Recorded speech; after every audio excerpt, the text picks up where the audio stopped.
This is from Pantilla in the day,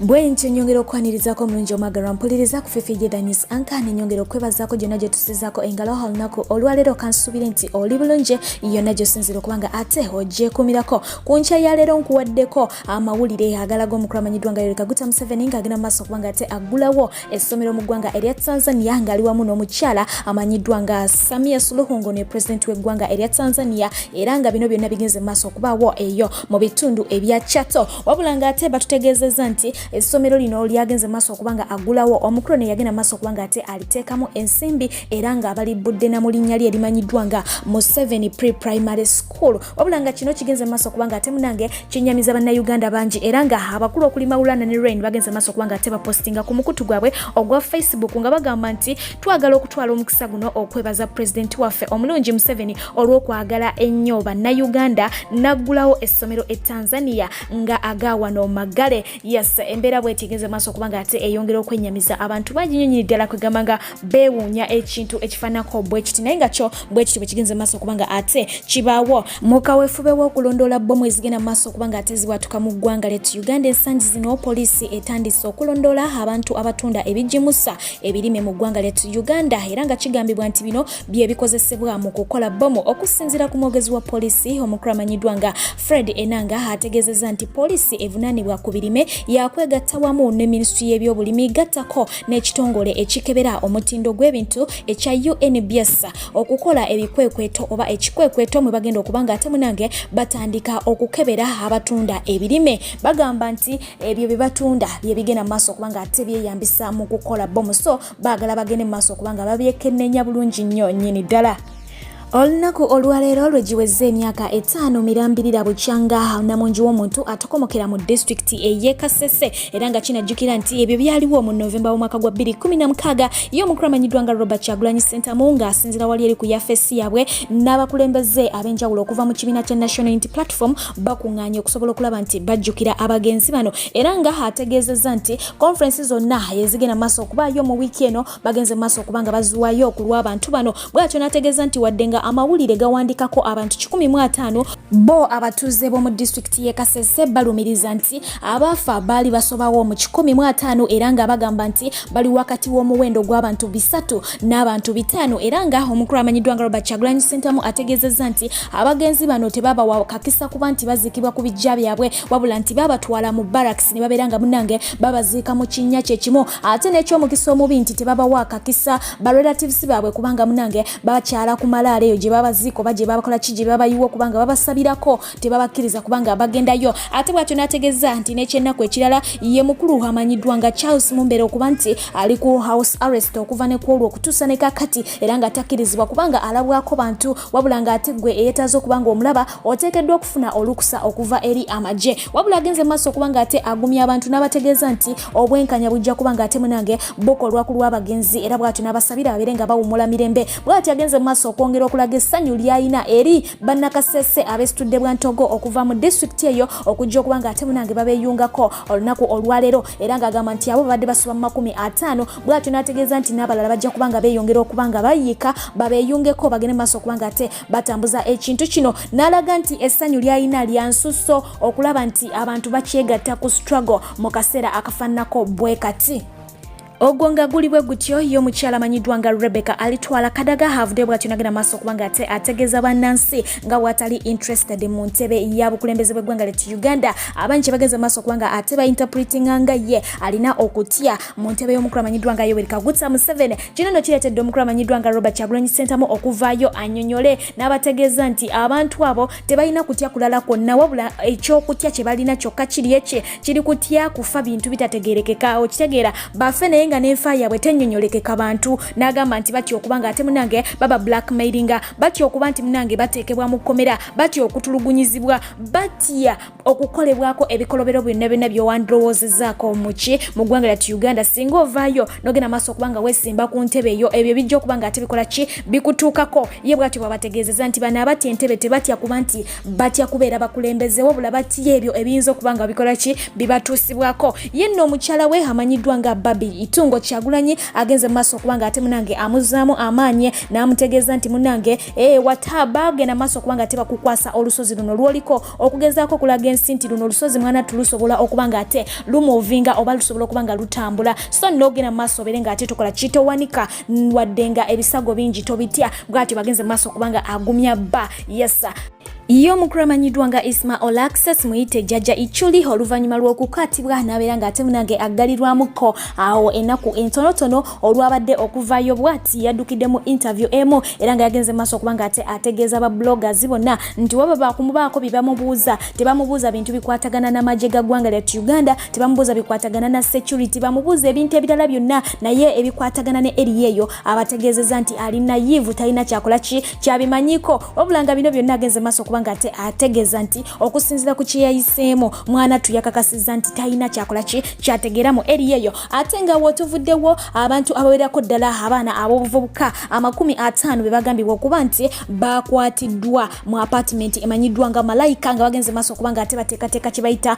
pate ey'obuseegu bannamunyobolo ne basitemunyobolo bagenze maaso okubanga ate basangibwa mu bikolwa ebyokwesampata era nga kigambibwa nti kabadde kabaga ka swampatono swampatoli era nga ekikwekweto ekyo polisi yageze maaso kubanga ate ekigwamu nebayoola nebeera nga atekola ebatwala bukolokolo ku polisi ya Kirwa embeera bwetyo bweyimidde eside eyo naye ng'ate okuva eside eno kigambibwa nti bo bannakatemba abeekazaako eri abizonto comedy nabo bwe batyo bagenze maaso kubanga ate munange mbu basasikamu era ng'entabwe evudde ku byansimbi na contract ensonga eyo tujja kwongera okubanga ate munange tugikuba mu tooki tujja kumanya waje binaaba bigweredde yes kubanga bannayuganda bangi abantu bano bakola babasanyusa so okwawukana kwabwe tekwandibadde kulungi eri ababagoberera ate nga ye omukulu amanyiddwa nga Tamale Mirundi Junior yes yageze maaso okubanga ate asanyusa kitaawe ne nnyina oluvannyuma lw'okubalaga ekijujjulu n'abategeeza nti ono ye mwagalwa obulamu bwange kigambibwa ku weekend awo wabaddewo akabaga k'amazaalibwa ewaka era nga baserebu abanjawulo babaddeyo Zahara Toto yabaddeyo Kaizi yabaddeyo n'abalala awo era nga kyakutte omwoto nga bajaguza amazaalibwa g'omukulu amanyiddwa nga Tamale Mirundi Senior awo omwana we yasinzidde nagenda maaso okubanga ate ategeeza kitaawe ne nnyina nti munange essaawa yonna tujja kubanga tutongoza amadwasi n'abalaga mwana munne era nga maama ne taata babadde basanyufu byansuso ne bategeeza nti basanyufu olw'ensonga nti omwana balaze mwana munnaabwe ajja mu myaka gye wabula nti biri bye yali akola ebyokubanga abeera ne Donzera n'abakyala abakulukulu abalala byali bibamenya emitima nga bo abazadde era nga bagamba nti basanyufu era basaba akole agende mu maaso n'ekintu kino awase mwana munne gwe benkana emyaka gwe benkana endowooza bezimbe bazaale nabo babeere nga ate bakola balaba ku bazzukulu embeera bwetyo bwegenze maaso kubanga ate efaanana eside eyo Bannayuganda abali mu ggwanga eri Amerika akambanjulire DJ Farouk omusabatuzi w'enguliko anti ono asabatula n'ebyenda ne bikwetokota yakuba enguliko kiggala n'awulira omuzibe n'alaba n'omulema n'atambula akuba ku mikolo egy'enjawulo omuli egy'amazaalibwa baby shower house party graduation n'emirala kamaala ate nga naawe atesetese ebivulu yakyasinziza ebyuma ebiri ku mulembe osobola omusanga mu kibuga California era nga n'ebibuga ebirala atuukayo musange ku namba y'essimu plus +7 52542 plus +7 ye DJ Farouk ku Bay and Samu tokkiriza bagenyi bokwebowa nga tuvuddewo mukulu amanyiddwa nga DJ Farouk omusabatuzi w'enguliko agali mu nkubo gagamba nti mwana muwala ono amanyiddwa nga Bobi Shan wa STV yagenze maaso okubanga ate munange asitula ekyebbeeyi kye ekyenjogerako si mulala ye mukulu amanyiddwa nga Andray n'abeera nga ate mbu amutwala ewaabwe ne bakola emikolo egy'okukyala mu nkukutu era nga ebifaananyi tetundaba kubanga ate munaye tubikubako kyamulubaale naye nga embeera yo bwekyo bwekoze bweyimiridde jjukira gye buvuddeko awo amawulire gabadde nga gatambula nti ababiri bano beinamu engeri yasse era nga agaliwo gego nti omwana yagenze maaso okubanga ate akola abalaga omwami wabula nga ate ba social media in-laws bo bagenze maaso okubanga bongera okuwalirako ne bagamba mwana lwaki walinnye mu kalaayi eyo gy'olabirako ddala erimu butto ayokya naye nga okudda ku saidi y'omukulu amanyiddwa nga Pastor Aloysius Bujingo byabaddewo yes naye ng'omukyala amanyiddwa nga Teddy Naluswa yagenze maaso okubanga ategeeza nti ye tiimu no divorce era tagenda kubanga akola azikiza era nga ebimu ku ebyagenze maaso okubanga ate ayogera byabadde bwe biti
ono yagenze maaso okubanga ate agumizibwaho mukyala w'omukulu amanyiddwa nga Pastor Ssenyonga yagenze maaso naye okubanga ate amuweereza obubaka obumugumya n'amulaga nti munange tuli wamu naawe mu nsonga eno tetunaba kubanga ate tukola ki tukuvaamu era nga ye obubaka bwe bwabadde bwe buti. Mukama yeebazibwe nnyo mwenna abatulaba era abatuwuliriza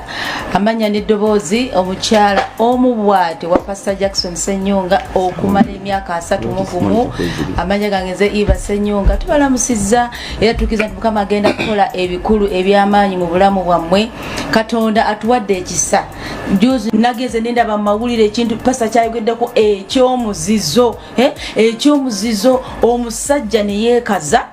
eyeyita omuweereza wa Mukama n'akala amaaso n'ayanjula malaya n'agenda ne bakiligalizinga kuba ne bakiteekako ne bakisiiga langi wadde bakisiize langi tekitegeeza nti kituufu. Kubanga tulabaddeyo nga basumba babuuza tikati naffe tufuneyo abakazi abalala kati waliwo omulembe gwatandise okukola ki okuvoola ebyawandiikibwa nti olaba yawe ekiwala mu kyaki n'ogoba mukazi wooweeka n'obeera n'ekiwala n'okiwanawana ku kituuti n'otandika okibatiza amannya n'okiteekako erinnya lyo kati abasumba baliyo bagamba naffe tukoppa ekyo ekitegeeza omusajja oyo bw'aba takyasobola kubeera kyakulabirako mu kanisa. Nze nandigambye ate abantu abasinga bandimusonyiye singa yavayo n'agamba nti bannange nagwa abooluganda nagwa mu nsobi mu nsaasire naye ate ogenda okulaba ensobi ye agyongerako byawandiikibwa agizimbirako byawandiikibwa kibayite ekidiinidiini kati aba atandise ekidiinidiini ekyenzikiriza endala ye karoti. Era nze njagala kuza mukyala Bujingo amaanyi mukyala Bujingo gwe tumanyi sister waffe kati bwoga mukyala Bujingo bagamba mulala kwagala nnyo tukuwagira tukusabira Katonda agenda kukola ebikulu with those beautiful daughters of yours and your son ogenda kubeera bulungi oli muwanguzi n'okukirawo mu linnya lya Yesu. Amina. Ensonga nga bw'oziwulidde Susan yagenze maaso kubanga ate ayitibwa malaya wabula nga ate yeho omukulu amanyiddwa nga Pastor Aloysius Bujingo naye gyasinzira okubanga ate abuulira enjiri yagenze maaso kubanga ate ayongera okukkaatiriza mbumuwoza ti muno divorce naye nga munange owunyambwa ekivundu akamwa kawunya obuleega buwunya empale ziwunya bwonna wonna wawunya n'osuubira omuntu okubanga ate agumira ebyo kwegamba embeera yo bwetyo yakubanga ate munange beesesebula ssaawa 24 ogwaffe gwakubanga ate munange baweereza lugambo tetujja kubanga munange tupowa mubufu bwe bumu omukulu amanyiddwa nga Bujingo Hannington bwatyo avuddeyo nayongera okubanga ate awandiika obubaka obulala nga abuwandikira nameseku we kinajjukira nti ono ye pulezidenti w'abakatemba akozesezza ebifaananyi bibiri ekifaananyi kya Bujingo ng'agenda maaso okubanga ate akuba Teddy empeta mu myaka emikadde n'ekifaananyi ekyokukyala kwa Susan Makula era n'agenda maaso okubanga ate awandiikawo obubaka obugamba nti Bayibuli egamba nti omwami yenna oba omusajja yenna anaalemererwanga okukwasaganya famire ye oba amakage anaakwasaganya nyanga atya ekanisa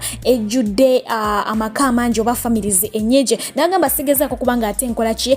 sigezako kubanga ate nnumbagana pastor wa mono ali fake naye ngezako kubanga mbalaga nti omuntu yenna anakolanga ebikolwa ebyo kigwagwa alina okubanga ate asasuliranga ebikola ebyo olw'ensonga nti abantu bangi beerimbise mu madiini okugezako munanga okubanga bakola ki babuzaabuza abantu ko wamu n'okubanga bababbako ensimbi zaabwe oyo bwatyo naye bwe yageze maaso okubanga ate ensonga eyo ajogerako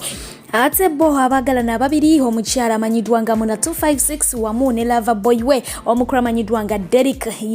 bagenze maaso okubanga ate munange basuubiza abawagizi baabwe nti bajja kubanga munange essaawa yonna bakola ki babayiwamu akaana so mubeeraawo nga mukoze ki mulindiridde ate ye omukyala amanyiddwa nga Peace Lila agamba nti ayagaliza Marion asimwe amazaalibwa amalungi agamba nti akwagala ebitenkanika munange happy birthday baby girl